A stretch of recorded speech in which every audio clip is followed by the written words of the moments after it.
And thank you to Julia, Boris, and all the organizers for inviting me here today. So my name is Nikos. I'm a PhD student at NYU and a visiting researcher this year at Meta. And I'm going to talk about the price of implicit bias in robust machine learning. This is joint work with Natalie, Nati, and Julia. Okay. So what do we do in supervised learning? Someone, our boss, nature, gives us some data, some labeled data, and we want to build a piece of software, basically, that performs well on new data that might arise. And of course, the driving force in supervised learning, the assumption that we make in practice and theory, is that the data come from the same distribution, okay, as the training data. Now, in robust supervised learning, we again face the same scenario in the beginning. Someone gives us some data, and we want to build a piece of software that's going to perform well on new data from the same distribution that might have been corrupted by an adversary. Okay, so the data, we do not assume anymore that the data are natural, and we want to defend against clever adversaries, that they might be able to corrupt the data in a way that's not perceptible easily to humans or other methods that we have.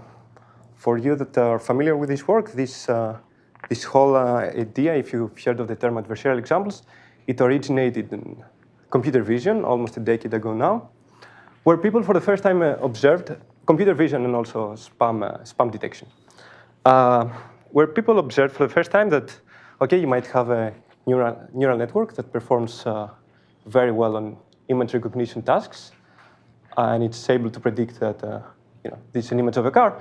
But when an adversary comes and adds a little bit of perturbation in the input, and this perturbation, it's not random, it's something that this adversary really designed, then the model completely breaks. And the model is very, very confident that this is an image of an airplane. And this, as I mentioned, it started 10 years ago. This year, it was honored with an award at ICLR. Soon after that, people started trying to come up with defense methods to try to train robust models, which basically, in their most, basically any method that we have for this kind of problem is a variation of empirical risk minimization as we know it in supervised learning. So in supervised learning, we set up a class of hypotheses that we're going to consider during learning. We're giving some data from a distribution, and we try to find the best fit inside our class of hypotheses in terms of empirical fitness. While in robust empirical risk minimization that we use to train robust models, we're also given a threat model. So I want to defend against small perturbations of the input space in, say, some norm. For example, in the previous slide that we're considering computer vision, you consider perturbations that are small in each pixel, for example. And you're also given a level of perturbation that you want to withstand, epsilon. And basically, you try to solve the following optimization. Okay, again, you try to minimize some fitness in your hypothesis class, but this time it's with respect to the worst case loss. And while this is a method that produces robust models, there are many, many, many problems with this. And after almost 10 years after this, it's more or less a very challenging problem. And let me motivate it in two ways. One is going to be a little bit anecdotal, and another one is going to be more scientific. So in 2021, during COVID, Jacob Seidhart, who is a professor at UC Berkeley, and his group, they asked a few market experts to predict trends in AI. Okay, they tried to predict progress in AI for the next 5 years, and let's focus here. You see here the predictions that they made in a set of questions that they asked these experts. Let's focus on the blue line and on the green line here. The blue line was, the question was try to estimate the state-of-the-art performance of any machine learning model in 5 years in a dataset called math dataset, which consists basically of elementary math questions, okay, like high school and entry-level university questions. And the green line is the one that is relevant to us. It's a standard image classification benchmark for robustness. And these people came up with these predictions for the next 5 years. Anyone want to take a guess? What are these numbers in our reality today for the blue and the green line? Yeah. Yeah, this is, so indeed, we are able to, we've been able to train huge language models that excel in these kind of tasks. You hear it in the news every 2 weeks. So 6 months ago, Google released Gemini that, I don't know, performed above 90% of this data set. OpenAI released something similar a month ago. While for the green line, actually, they kind of overestimated progress. So we're doing worse than what these experts predicted. And actually, there were financial reasons, financial incentives for these experts to perform well. So they were not just giving out predictions. For me, okay, this says something about the difficulty of the task.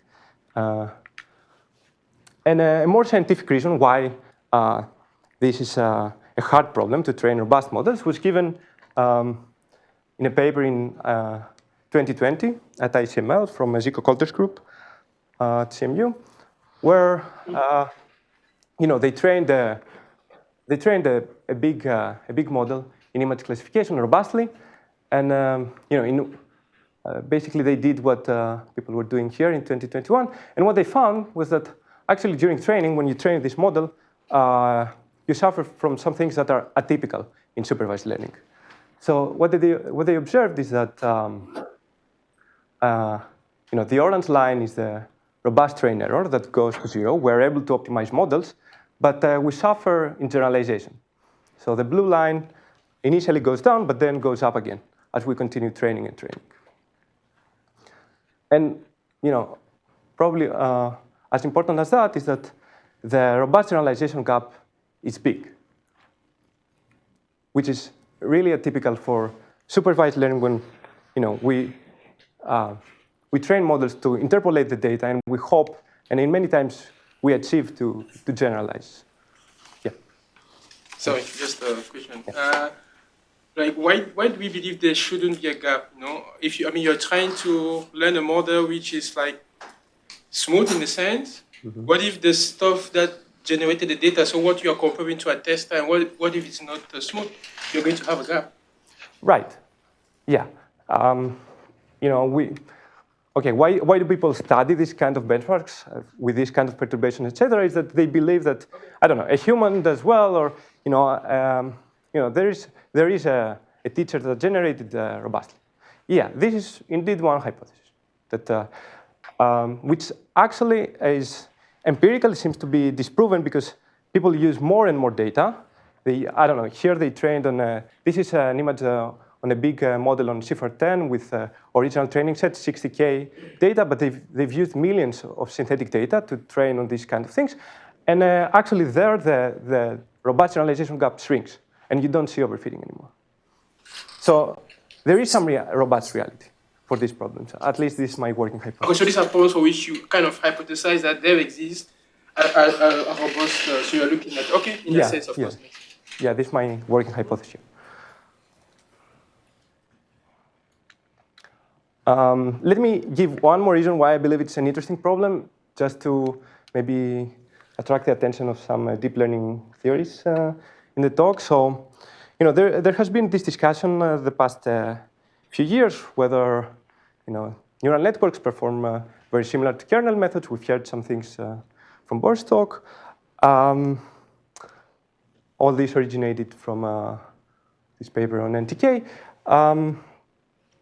And a working hypothesis that the kernel at initialization, a first-order approximation of the neural network approximation might be a bad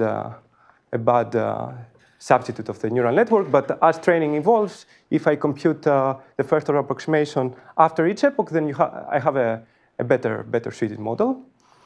So let's see what happens when you train robustly and you try to check this hypothesis. So let's say that you train a neural network. So almost all of this talk is going to be about binary classification. And you train a neural network robustly, with gradient descent. You minimize a worst-case loss. Here I'm going to show you some results about convolutional neural network. And after each epoch, you can assume that the first-order approximation of the network is accurate. You can remove the second-order information, and you can consider the gradient of the network at the current parameters as a feature map. Okay, and based on this feature map, you can create a kernel machine. Okay, and people like in deep learning theory to compare, this neural network and what you get from here. So what happens when you train robustly the neural network? Basically optimization succeeds. So here I show you the accuracy during training. The top line shows the standard accuracy on natural data that our data set consists of, and on the bottom you see the performance on these worst case metrics that we consider. On the bottom, you see what happens when you extract this kernel model, and while it's a fairly good estimator for the standard performance of the model, it's completely non-robust. Okay, it has zero robustness, test robustness, while the neural network performs much better. So here it's a binary classification problem. 0.5 is random chance. So something is different in robust ERM. And the rest of the talk is going to be to try to understand what is different in robust ERM, especially when it comes to generalization performance. Yeah. I mean, just a question. I mean, one could suspect that would be the case, right? Because the NTK is close to the actual function, optimizing in L2 norm. And if you're looking at the robustness, you're basically looking at some other norm, like a Sobolev norm or something like that. There's no reason why this should be. If you match with LP norm, you should match with Sobolev norm in general. So we wouldn't expect a priori that the NTK would capture any aspect of robustness of what you. Right. I completely agree. This is just to lay the plan. I agree that if you this is just a teaser. It's not a part of the talk, but I agree that it's only superficially deceiving. Yeah, what I'm saying is that I wouldn't even want this experiment. Okay, but you've studied robustness. Okay. Okay, so the agenda is going to try to understand what's going on in linear models precisely. So first we're going to focus on robust generalization for linear models, then robust optimization for linear models. We are going to argue that basically most of the reasons that arise in generalization performance during robust ERM come from challenges in optimization. And based on these findings, we'll try to suggest what is going on more generally. Okay. What does learning theory tell us about supervised learning? It promises that if you're trying to learn a concept, if you're trying to learn a reality from data, a reality C* from data, and you run empirical risk minimization, you do find a good fit in your training data, then these two people here promise you that you are going to have guarantees. So the expected error of empirical risk minimization is going to be tightly captured by two quantities. The best in class that you can get, which is the infimum over the whole hypothesis class of the expected error, plus a term that scales as the square root of the capacity of your class divided by the number of samples. And these two terms are, often called the approximation and estimation error. And this is a very natural, since I've heard that this is not only a deep learning theory workshop, this in my mind, this is also a very natural concept on how people come up with hypotheses and they learn in the natural world. So you try to balance basically how big are you willing to assume that your hypothesis class is when you're facing new data, but you don't want to have a very huge hypothesis class that is going to make you come up with completely crazy theories. Okay. This capacity here, we know that the right quantity to measure capacity is the VC dimension of a hypothesis class, which completely characterizes the estimation error of a class. And in theory, most of the times it's a little bit more easy to work with the Radman complexity. So let me introduce it real quick. And I'm going to relate all this to our setup in a moment. So the Radman complexity of a class basically measures, in the worst case, how well you can correlate with random noise in your class.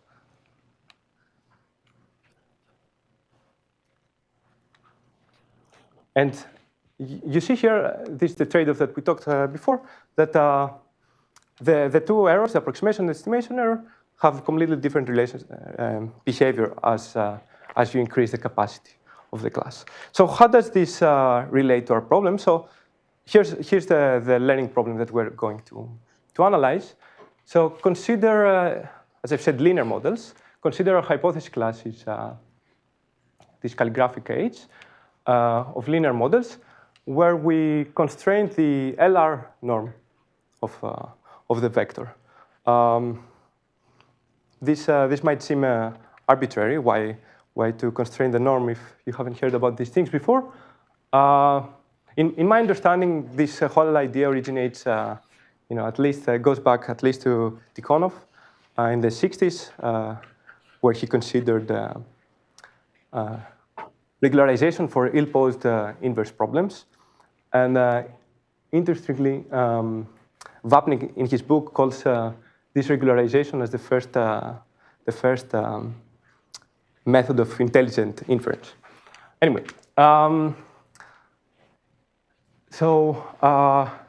we have our hypothesis class that we're going to consider during learning. There is a distribution. We have some data from this distribution, and we're trying to learn to be robust against, let's say, LP perturbations of magnitude epsilon.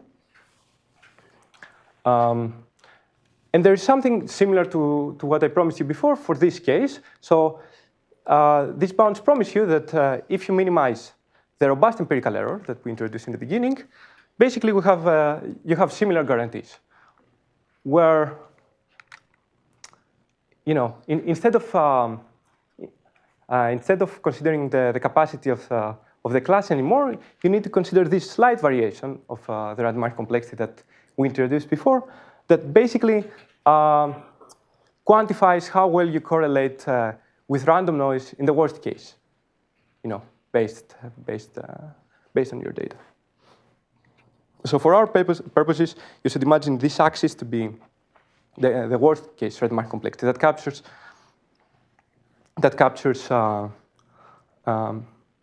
We're going to focus on how it captures the estimation error.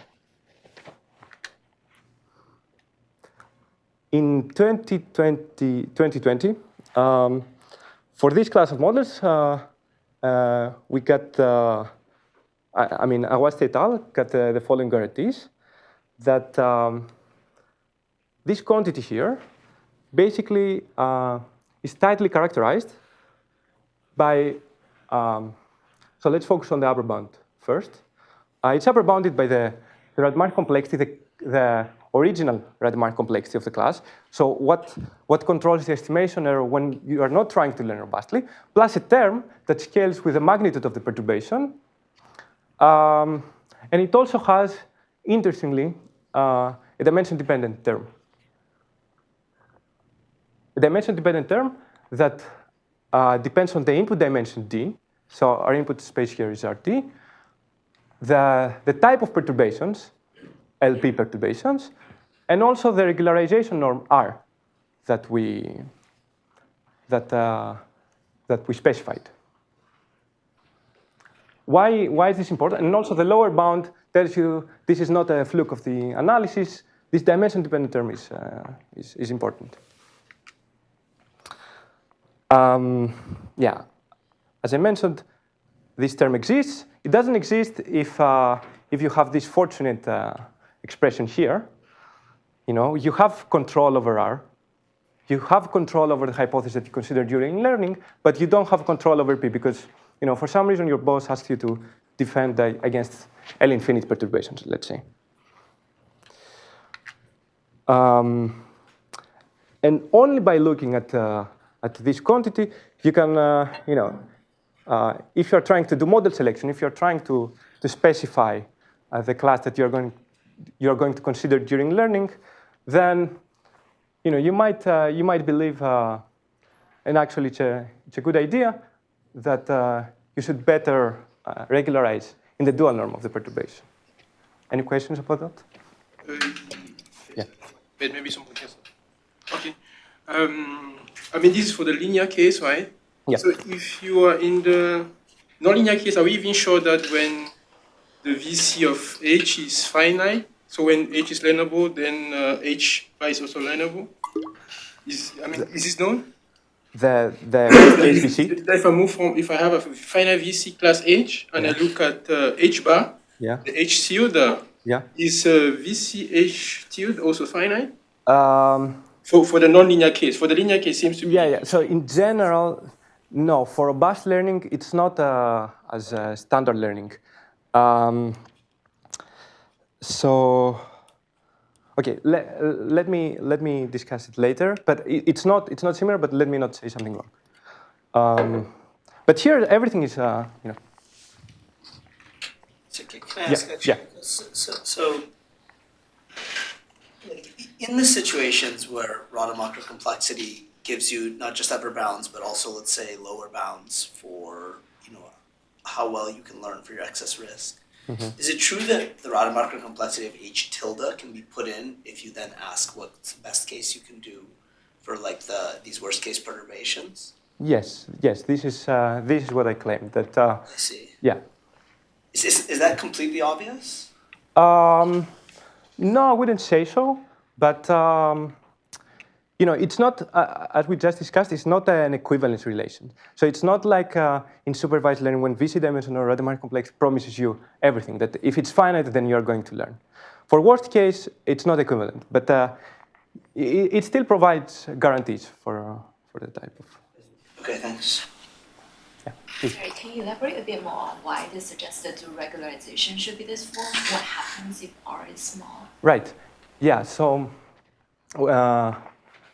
So what I claimed was that if we only focus on this dimension-dependent term, this kind of complexity which arises from trying to learn robustly, then there is this dimension-dependent term. There's this d to 1 minus 1 over p minus 1 over r. And if you choose r to be the dual, then the exponent becomes negative, so you kill this term. So this Rademacher complexity basically characterizes how many samples you need in order to learn. So by keeping it small, you can hope to learn by using fewer examples. What if R is small? No, if R is the dual of P, not small, the dual of P. So by dual I mean it has this relation. It's P over P minus 1. Sorry, just one more question. What if R is really small? Why do you need R to be exactly equal to this? So what's? Yes, it can be smaller, but basically, basically this disregards the the approximation error that has the opposite relation. So you cannot. But this is just a suggestion. I'm not saying that it's the best in terms of. Does it make sense?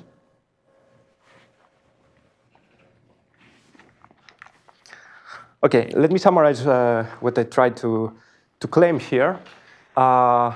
First, that the type of perturbation that you use, the fact that you're trying to defend against LP perturbations, might change the optimal hypothesis class that you need to consider, because R, this suggestion here said that R depends on P. And secondly, and for me more importantly, is that the choices that you make, the choices that you make for R in this case, become more important as epsilon increases, because there is this dependence in dimension. So a working cartoon that I have when I think for this problem is that in standard machine learning we have, let's say that we're trying to learn something, a concept C star, and Alice comes up with a hierarchy of hypothesis classes, and they try to approximate reality, and the same does, and Bob does the same. Okay, and they are competing with each other. One might be more fortunate than the other, might approximate the reality with fewer samples, etc. What happens in robust machine learning? What the previous arguments tried to claim was that in order for Alice to approximate a robust reality, they might need to enlarge their hypothesis classes much more, and you're going to pay for this. In terms of samples, because the size of these class increases, so the complexity increases, and the estimation error increases. This is a working cartoon, and yeah.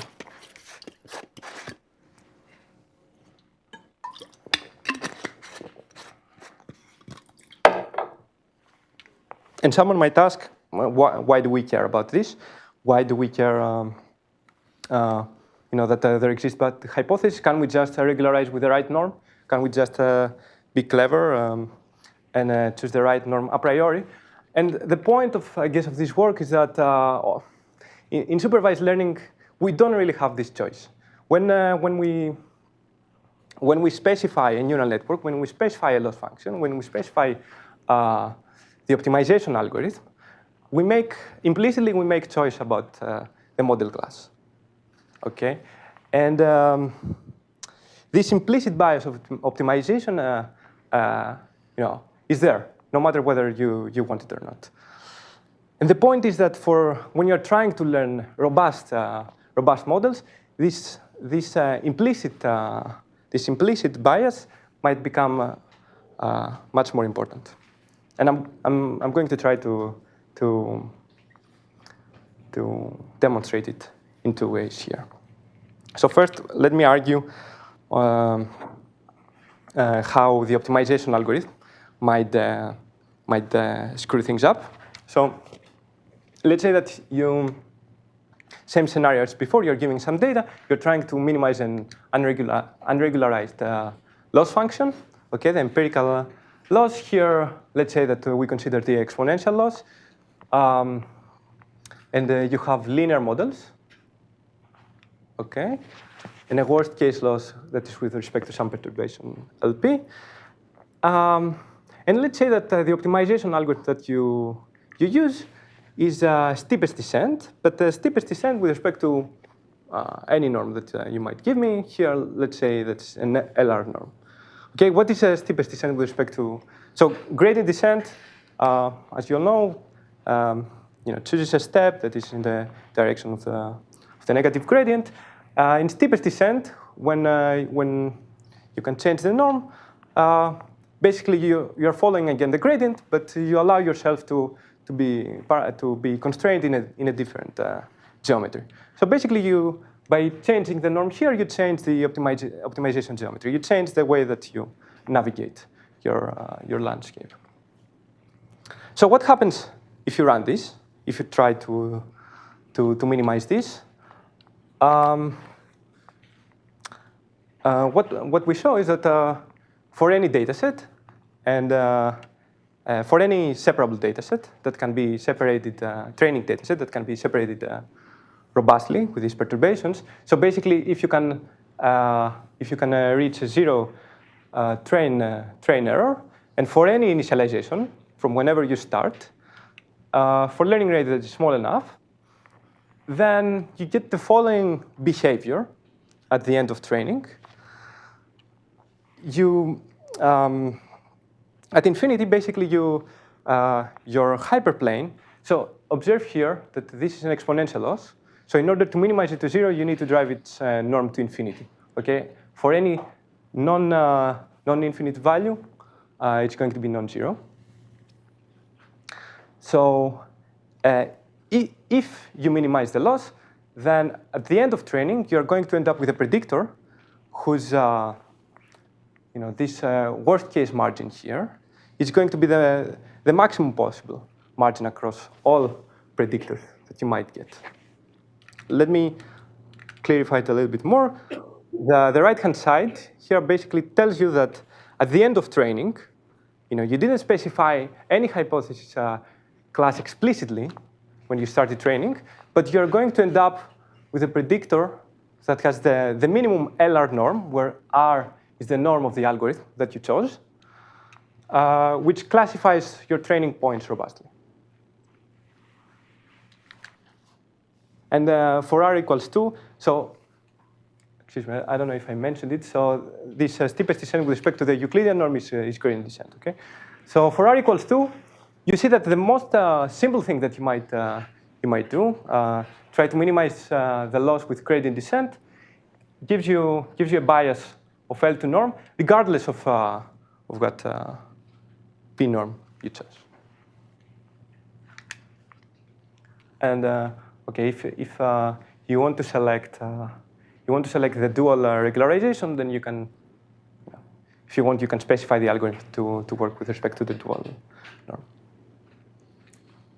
So this is one way that you can get this bias from optimization. Another way is that if you again consider linear models, but you decide to reparameterize the functions. So we saw, for example, before that if you in the previous talk that if you change the architecture, different algorithms are going to behave differently. Why? Because essentially you change the way that you navigate the loss. So here let's consider the following reparameterization of our linear map. Basically, so you see here the term DAG. It means it denotes that this is a diagonal neural network of 2 layers. You can think of this map as a depth 2 neural network where each weight matrix is diagonal. And notice that this is again linear with respect to the input, okay? But it has nonlinear dynamics in parameter space.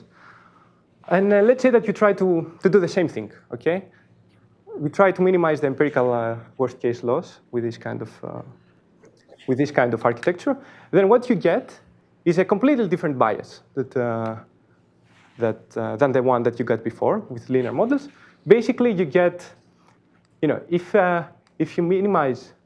you send this loss to 0, then your predictor corresponds at infinite time corresponds to the solution of this optimization problem, where you minimize the L1 norm of the parameters, of the concatenated parameters here, W, such that you classify your points robustly.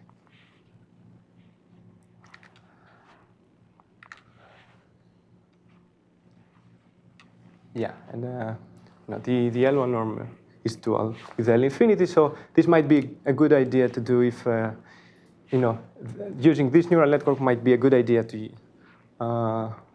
if you're trying to defend against L infinity perturbations. Any questions?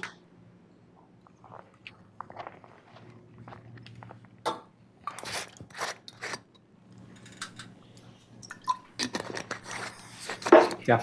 So at least some of the work, on like separable data set, logistic kind of regression. Yeah. People eventually extended it to like homogeneous models. Right. It didn't have to just be linear classification. Is that like kind of implicit here, or is it unclear if it works when you just robustify things? So there were some results about gradient descent and homogeneous networks in the worst case loss. So there is such a characterization, and it's basically what you would expect it to be. For general steepest descent, doesn't exist. Yeah. But it's not obviously false. It's just maybe unclear how to show. Or is it obviously false? I don't know. For sorry, what? So like you do the LP kind of geometry, and you try to do this for a homogeneous model. Yes. You know, like will you get the same kind of implicit bias regardless of the model? You mean LP in the perturbation? Yeah, that's right. Yeah. Yes. You get the same kind of bias. Again, if you promise me that I can fit my data robustly. Yeah, and this is known for gradient descent, but not for any steepest descent algorithm.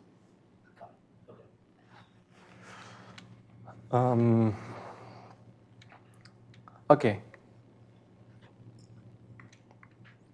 Let me demonstrate all this now with experiments, and let's see in practice how this implicit bias plays a role in robust generalization. So consider the following scenario. First, let's look at synthetic data.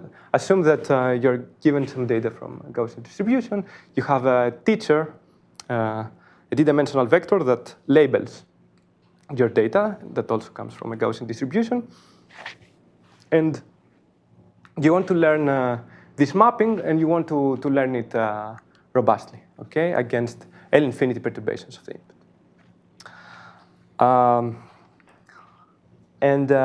Okay, when I say robustly, the two things that I need is the type, the threat model, and also the level of perturbation. For a given dataset, you can find the largest possible value that you can fit, basically, by basically by finding the largest L infinity margin of the dataset. So let's call this value epsilon star, and let's say that for each dataset that you give me, I have a way to find this epsilon star. And we're going to run now either empirical risk minimization or robust empirical risk minimization for epsilon equal epsilon star half. By comparing gradient descent on linear networks, coordinate descent on linear networks, and gradient descent on diagonal networks. Diagonal were the networks that I introduced before. So what is coordinate descent? Coordinate descent basically is steepest descent with respect to the L1 norm. And at each step, you only change one value of your parameters, the one that corresponds to the largest absolute value of the gradient. So what do we see? We run this experiment. We run this experiment for multiple values of training data. Here on the x-axis, you see the number of data that we have. On the y-axis, we plot either the generalization gap for ERM or the robust generalization gap for robust ERM. And you see, for ERM, gradient descent performed a little bit better, maybe, than the two other algorithms. The bias worked in favor of the algorithm in that case, while when you try to defend against L infinity perturbations, basically the implicit bias of the algorithm of gradient descent is a bad idea, and choosing to effectively constrain the L1 norm of the parameter vector is a better idea. And we call this here the price of implicit bias because the models, so here for each bullet, you have a different model. And all these models achieve the same training loss. It's only a matter of how they achieve it that gives rise to this bad generalization, bad robust generalization from gradient descent. Yeah, please. So is the sort of interpretation similar to what happens in like neural collapse, where in that final representation there is the type thing, but if you choose a different sort of regularization, then instead of having a sphere packing in like L2 geometry over here. It's like you want it in L infinity geometry in that final representation there. Yes. Well, I'm not very familiar with the neural collapse thing that you're referring to, but yeah, the idea is that exactly, that if you, the high-level idea behind all of this worst-case Rademacher complexity, etc., is that if you're trying to withstand L infinity perturbations and you have a linear model, then it makes sense to find the separator of your training points that maximizes this distance. And gradient descent is, sadly is not this algorithm for linear maps, for linear networks, while for diagonal neural networks it is.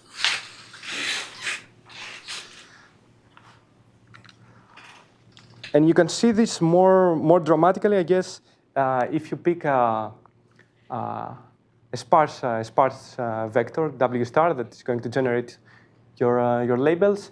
You'll see that for ERM, gradient descent already performs poorly because it doesn't have any bias towards sparse solutions.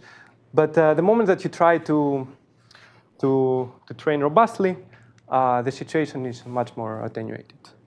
And robust ERM with gradient descent will have an almost trivial robust generalization error, while coordinate descent is going to perform much better for the same amount of data.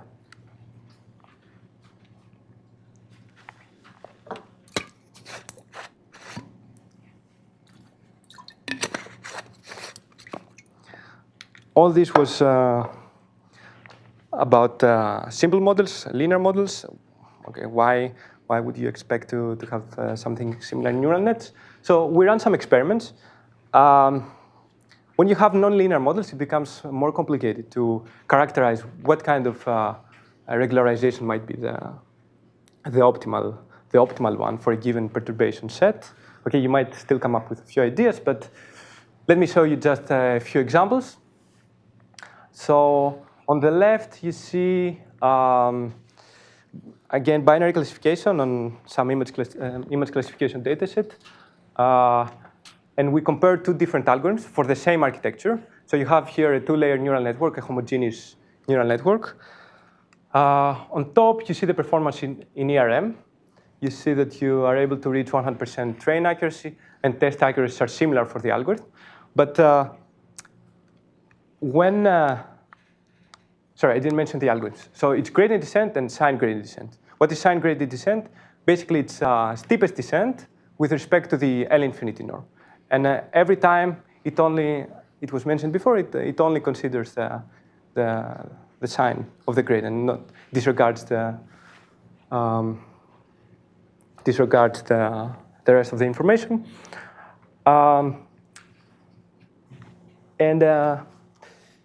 Even though we don't have even in ERM, we don't have a good understanding of what is the bias with sign gradient descent in homogeneous networks, you expect that when you change the algorithm, the geometrical properties are going to change.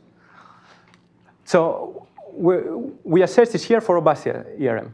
In ERM, there's not a big difference between the two algorithms, but in robust ERM, you see that after you fit the training points, after you reach the point of robust interpolation, the gap between the two methods increases. And here, test accuracies with respect to the perturbation that you used during training. On the right, you see something similar with a different architecture. So on the x-axis, you see the number of training points that you used during training. On the y-axis, you see the perturbation that you used during training. And we compare the performance of gradient descent and sign gradient descent in convolutional architectures. And you see basically that the more difficult the problem becomes, in terms of fewer data and stronger adversaries, the more important implicit bias seems to be becoming for generalization. So here we plot the difference in accuracy between these two methods. And this gap increases as the problem becomes more difficult.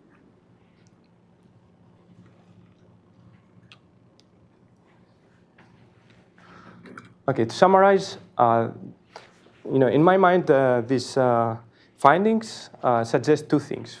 First, that